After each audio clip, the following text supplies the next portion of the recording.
እንዴት ናችሁ? እኔ በጣም ደህና ነኝ፣ እግዚአብሔር የተመሰገነ ይሁን። ህማሙ ላይ ህማም ተጨምሮብናል። በአርሲ ምንድነው የተፈጠረው የሚለውን የምንመለከት ይሆናል። በቤተክርስቲያናችን ላይ አንዳንድ እንግዳ የሆኑ ነገሮች እየታዩ ይገኛሉ። እሱስ ምንድነው የሚለውንም የምንመለከት ይሆናል። ትዝታው ሳሙኤል ከወደ ፕሮቴስታንቱ ተቃውሞ እየደረሰው ይገኛል። ይህንንና ሌሎቹን ቪዲዮዎች በሰፊው የምንመለከት ይሆናል። ለዚህ ቤት አዲስ ከሆናችሁ ቤቱን ሰብስክራይብ፣ ቪዲዮውን ደግሞ ላይክ እና ሼር በማድረግ እንጀምር። ታዲያ ከምን እንጀምር ካላችሁኝ ከዚህኛው ቪዲዮ እንጀምር። የስግደት ቀን ስግደቱ ራሱ ኦርቶዶክስ የምትሰግደው ፔኑ እንዲሰማ እንደዚህ አድርገን ነው የምንሰግደው። እንደዚህ ጥልና በዚህ ነው የምንሰግደውና ይሄኛው ይላላል። ልጅ ስለሆነን ያው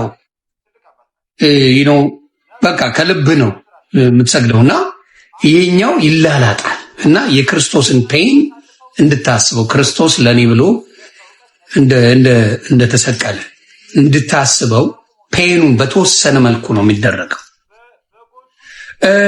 እና ጅሬ ቤት እዛ 8 ወር ኮርስ በወሰድኩበት ጊዜ ደግሞ ስትንበረከክ ራሱ ትራሳል። መምህራችን ምን ሲሉ ሰማኋቸው? ኢየሱስ ጌታ ነው፣ ኢየሱስ ጌታ ነው፣ ኢየሱስን ተቀበሉ እያለ አንድ ፕሮቴስታንት መንገድ ላይ ከጮኸ የሆነ ማተብ ያሰረ ሰው አልፏል ማለት ነው ሲሉ ሰማኋቸውና ይቺን ቤተክርስቲያን ልጆቿን በዚህ መልኩ የኢየሱስ ክርስቶስን ስቃይ እንዲያስቡ የምታዘውን ቤተክርስቲያን እነሱ ግን ስለ ኢየሱስ አያውቁም። ኢየሱስ ጌታ ነው፣ ኢየሱስን ተቀበሉ እያሉ ይገኛሉ። ኑ ኢየሱስን ተቀበሉ ማለት ያለብን እኛ ነን እንጂ እነሱ አይደሉም። ኢየሱስ ክርስቶስን 24 ሰዓት ሙሉ ህማሙን ህማማችን እያደረግን የምናስበው እኛ ኢየሱስን ተቀበሉ፣ ኑ ጌታን ተቀበሉ ብንል የሚያምርብን እንኳን እኛ ነንና ኑ ኢየሱስ ክርስቶስን ተቀበሉ፣ ኑ በብርሃኑ ተመላለሱ እላለሁኝ። አባ ገብረ ኪዳንም እንዲህ ሲሉ ጨምረዋል። በህማም ወቅት ምንድነው መደረግ ያለበት? በህማማት የተደሰተ ሰው በትንሣኤ ሊያለቅስ ይገባዋል ይላሉ 318ቱ ሊቃውንት በፍትሐ ነገሥት ሲናገሩ። ድግስ የለም በዚህ ሳምንት። ይህን ሁሉ አስበን ከጌታ ጋር የምንታመምበት ሳምንት ነው። ከክርስቶስ ጋር የታመመ ሰው ከክርስቶስ ጋር ይነሳልና እነዚህ ህማማትም ለኛ ክብሮቻችን ናቸው። የእግዚአብሔር ተአምር ትናንትና ሆሳዕና በዓልን አክብረው ሲመለሱ በነበሩት ኦርቶዶክሳውያን ላይ ተገልጧል። ምንድነው የሚለው እንመልከት። በአርባ ምንጭ ከተማ በዛሬው ዕለት ተአምር ነው የታየው። ምዕመኑ የሆሳዕናን በዓል አክብሮ ከቤተክርስቲያን በመመለስ ላይ ሳሉ እንግዲህ አንድ ሚኒባስ ፍሬን ብልሽት አጋጥሞት እየተምዘገዘገ ወደ እነሱ ይመጣል። እጅግ በሚያስገርም ሁኔታ ግን ይህ መኪና አንድም ሰው ላይ ጉዳት ሳያደርስ እንደምትመለከቱት ከቆመ መኪና ጋር ተጋጭቷል። በሚያስገርም ሁኔታ የዚህ መኪና አሽከርካሪም ከባድ ጉዳት ሳይደርስበት ሊተርፍ ችሏል። እዛ ጋር የነበሩ ሰዎችም እንግዲህ ከዚህ አደጋ በመትረፋቸው ፈጣሪያቸውን አመስግነዋል። ይህ በእውነትም ተአምር ነው። ሰሞኑን እየደረሰ ያለው የትራፊክ አደጋ እጅግ በጣም ከባድ ነው። በየቦታው መኪናዎች እየተገለበጡ እየተጋጩ ከባድ የተባለ የአካል ጉዳት እየደረሰበት ይገኛል። ነገር ግን ይሄኛው ለየት የሚያደርገው በዚህ ልክ ተጋጭቶ በዚህ ልክ መኪናው ውጭ ሆኖ ነገር ግን አንድም ኦርቶዶክሳዊ አካል ጉዳትም ሆነ ህይወት ያለፈ አለመኖሩ እጅግ በጣም ተአምር እያስባለው ይገኛል። በትናንትናው ዕለት የሆሳዕና በዓልን ሲያከብሩ ዲያቆኑ የሴት ጸጉር ከጭንቅላቱ ላይ አድርጎ በዚህ ልክ እየዘመረ ይታያል። ይሄ ጉዳይ መነጋገሪያ መሆኑን ቀጥሏል። እንደ ኢየሱስ ክርስቶስ ሆኖ ድራማ ሰርቶ ይመስለኛል። እንደዛም ነው ኮሜንት ላይ ሲል የነበረው።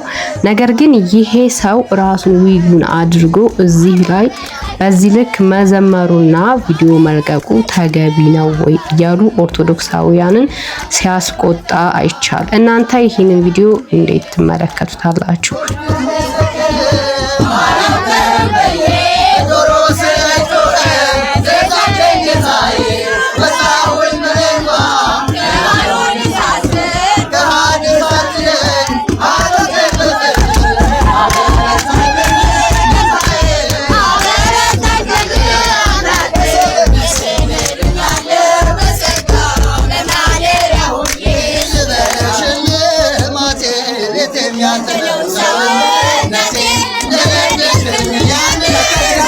በተመሳሳይ ሁኔታ እዚህ ላይም በስግደት ወቅት ስግደት ላይ ናቸው።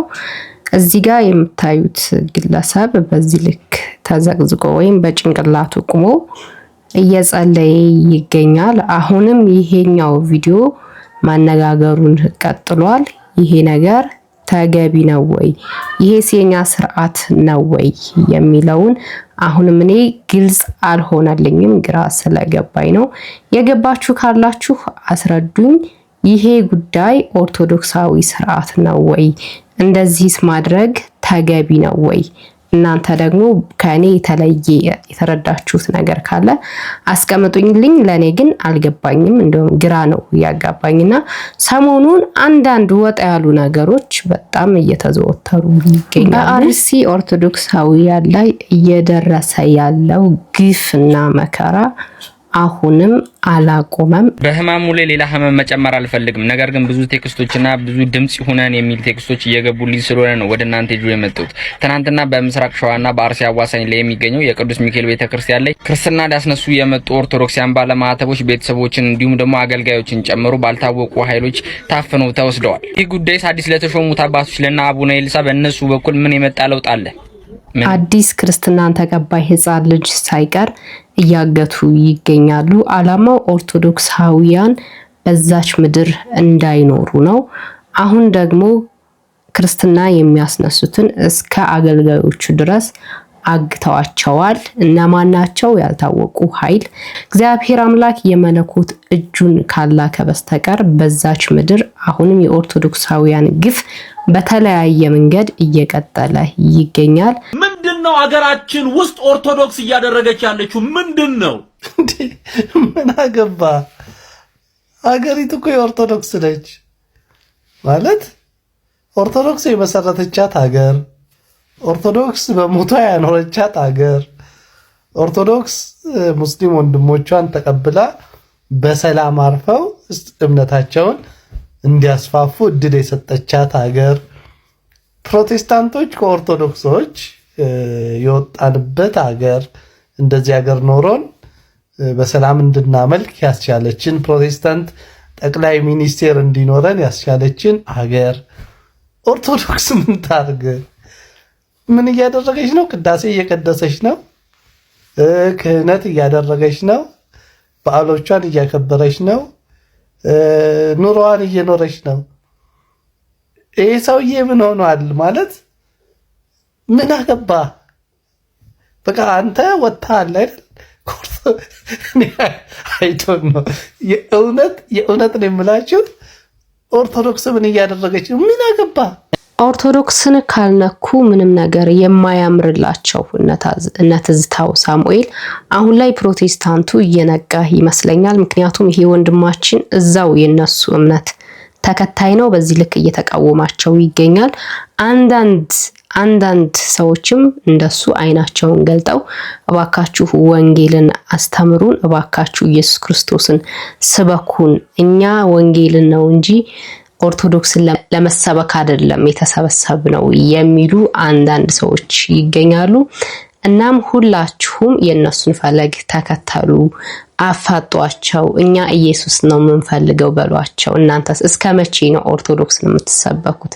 ይበቃል ማለታችሁን ይበቃል ማለትም ልመዱ። ለዛሬ ይዤላችሁ የመጣሁት ቪዲዮ እነዚህን ይመስላሉ። ለቤቱ አዲስ ከሆናችሁ ቤቱን ሰብስክራይብ፣ ቪዲዮውን ደግሞ ላይክ እና ሼር በማድረግ አሁንም አብሮነታችሁን አሳዩኝ። በሌላ በአዲስ ቪዲዮ ተመልሼ እስከምመጣ ድረስ ቸር ቆዩ።